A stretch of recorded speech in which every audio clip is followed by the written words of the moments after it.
Abra a Bíblia no capítulo 20 de Mateus, e versículo 1, vamos ler alguns versículos aqui. Na verdade, esse texto já reviramos e pregamos N vezes, mas quero olhar por um outro prisma nesta noite, onde diz o texto: porque o reino dos céus é semelhante a um homem pai de família, que saiu de madrugada a salariar trabalhadores para a sua vinha, e ajustando com os trabalhadores a um dinheiro por dia, mandou-os para a sua vinha. E saindo perto da hora terceira, viu outros que estavam ociosos na praça, e disse-lhes: ide vós também para a vinha, e dar-vos-ei o que for justo. E eles foram.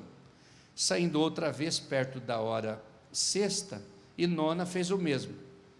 E saindo perto da hora 1ª, encontrou outros que estavam ociosos e perguntou-lhes: por que estáis ociosos todo dia? Disseram-lhe eles: porque ninguém nos assalariou. Diz-lhes ele: ide vós também para a vinha, e recebereis o que for justo. E aproximando-se a noite, diz o senhor da vinha ao seu mordomo: chama os trabalhadores e paga-lhes o salário, começando pelos derradeiros até os primeiros. Chegando os que tinham ido perto da hora 1ª, receberam um dinheiro cada um.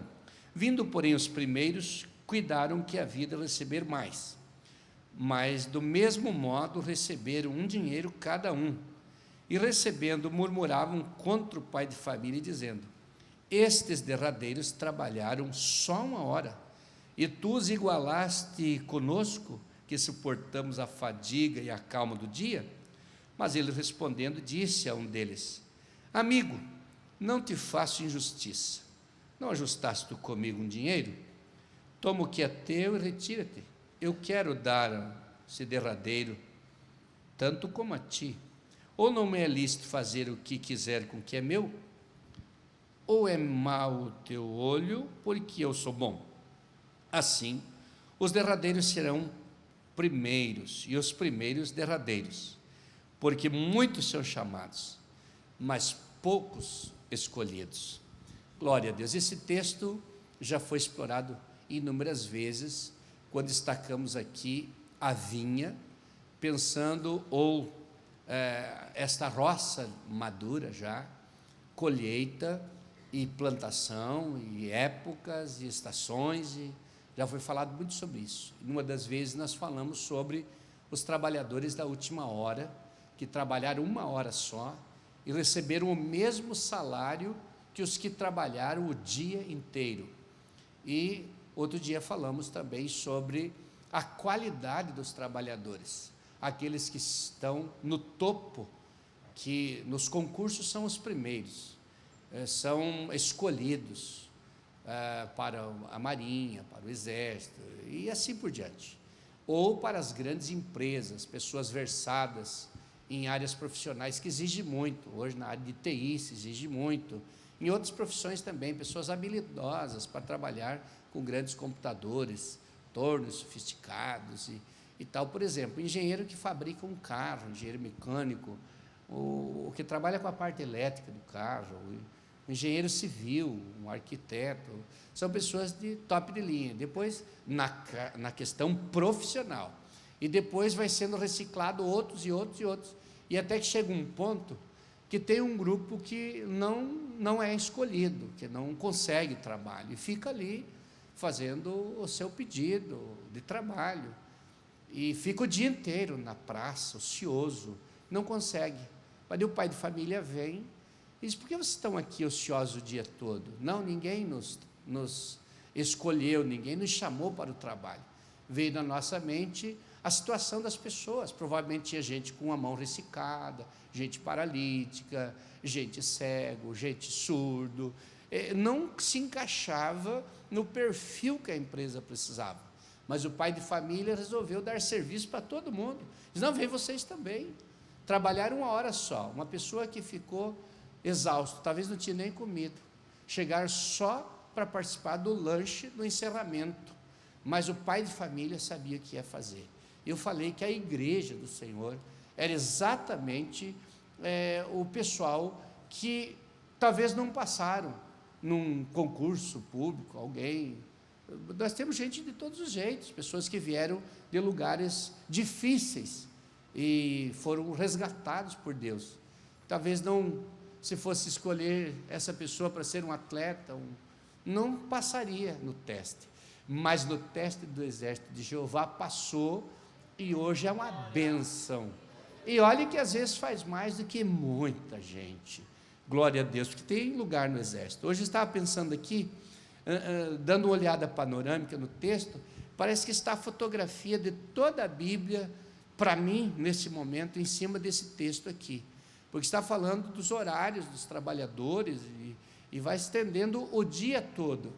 E quando nós olhamos para a situação do momento que nós estamos vivendo no nosso mundo perdido, nós estamos numa situação hoje no nosso Brasil que exige de nós muita oração, perseverança e vigilância. E eu estava pensando que a situação da sociedade hoje é insegura, muita gente insegura. Só Deus está dando segurança para aqueles que oram, jejuam e acreditam em Deus, que não tem medo de Satanás, não tem medo dos demônios, não tem medo da morte, não tem medo do inferno, não tem medo de assombração, não tem medo de nada. É esse povo que vai morar no céu. Só teme a Deus e não teme mais ninguém. E só dobra os joelhos para Deus e não dobra o joelho para homens, nem para idolatria, nem para ideologia, para nada. São verdadeiros soldados. É um batalhão chamado Igreja do Senhor, eleita e preciosa, convocada para uma batalha. E a Bíblia diz: as armas da nossa milícia, exército, não são carnais, mas sim poderosas em Deus para a destruição das fortalezas. O bombardeio que nós fizemos é na oração. Não existe nenhuma arma atômica, química, uma arma, qualquer tipo de arma, que atinja tão longe como a oração do crente, porque ela sai daqui e toca no coração de Deus em fração de segundos, porque é muito precisa, é muito forte, é muito contundente e abrangente também esta força da oração. Mas a situação da sociedade é diferente, e nós precisamos olhar ao nosso redor e ver as coisas, e precisamos até vigiar o que falamos, o que pensamos, com quem estamos falando com pessoas verdadeiras ou não, qual é a ideia das pessoas que estão nos ouvindo, que estão nos inquirindo, nos perguntando. Tem infiltrados em toda parte para colher ideias e saber o que pensam, e muitas vítimas caem nas armadilhas do inimigo, porque não estão olhando ao redor. Mas a igreja é advertida, a igreja é ensinada, nós somos ensinados a orar, orar e vigiar, olhar bem, vigiar em tudo, e orar para que Deus dê discernimento. Então, olhando bem ao redor, e não é preciso ter muito conhecimento teológico ou teórico para saber a situação que está hoje a área espiritual do mundo e também do Brasil. Não precisa ser um grande teólogo para entender o nível baixo espiritual que está a população. Existe um núcleo forte nesta nação que se chama Igreja do Senhor, que sabe o que é o Espírito Santo e sabe o que é o espírito do mal. Esta tem discernimento, mas as pessoas estão cegas, espiritualmente falando, estão se batendo nas ruas com os próprios demônios, sendo possuídos por eles. Mas não é só o lado espiritual, também o lado moral. Qual o nível moral da nação, da área política e de tantas áreas hoje? A inversão de valores, quantas forças contrárias querendo derrubar os pilares que seguram o cristianismo, que segura a moral, que segura a arte, que segura a lei, que segura tanta coisa, quanta força contrária batendo nessas colunas, e quem está segurando é Deus. Deus é maior, Deus é forte, Ele está conosco, glória a Deus, glória a Deus, glória a Deus. O nível intelectual das pessoas, pessoas inteligentes, que poderiam fazer o bem, estão fazendo o mal. Poderiam defender o bem, estão defendendo o mal. Poderiam ensinar o bem, estão ensinando o mal. Grandes formadores de opinião formando opinião, fazendo a cabeça das pessoas simples, incautos, inconstantes, conforme diz a Bíblia, e passando heresia, mentiras e enganando. E a Bíblia diz: aí vai o mundo enganando e sendo enganado. Mas qual é o papel da igreja? É orar para que haja resultados transformadores. Pense nessa frase: resultados transformadores. O resultado transformador é quando você vê uma pessoa perdida e ele se encontra na presença de Deus. Pessoa que está indo em direção ao inferno a passos largos e pela chamada do Evangelho e se vira e olha para Deus e surge uma esperança. Pessoas que não sabem mais o que vai fazer da vida e pensa: tudo está perdido para mim. Mas quando levanta os olhos e olha para Deus, e a igreja abraça e traz, tem uma esperança e tem um futuro, glória a Deus. E isso aconteceu com várias pessoas e acontece hoje. Pessoas que testificam para a gente: eu tinha parado de lutar, eu tinha parado, mas agora eu vi que tem esperança e tem condições ainda.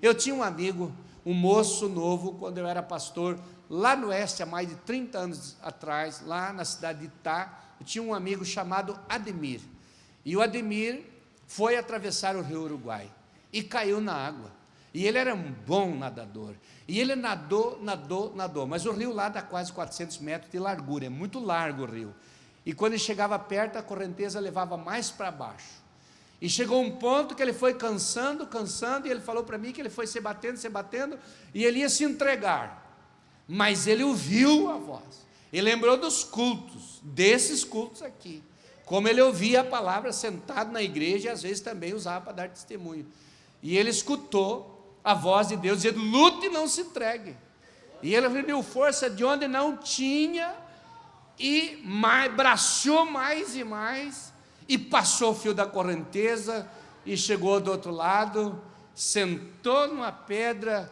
e chorou com as mãos erguidas, e olhou para aquela imensidão de água, levando tocos de madeira, galharada de pau e tal, e levantou as mãos para o céu e disse: eu estou aqui são e eu estou aqui salvo.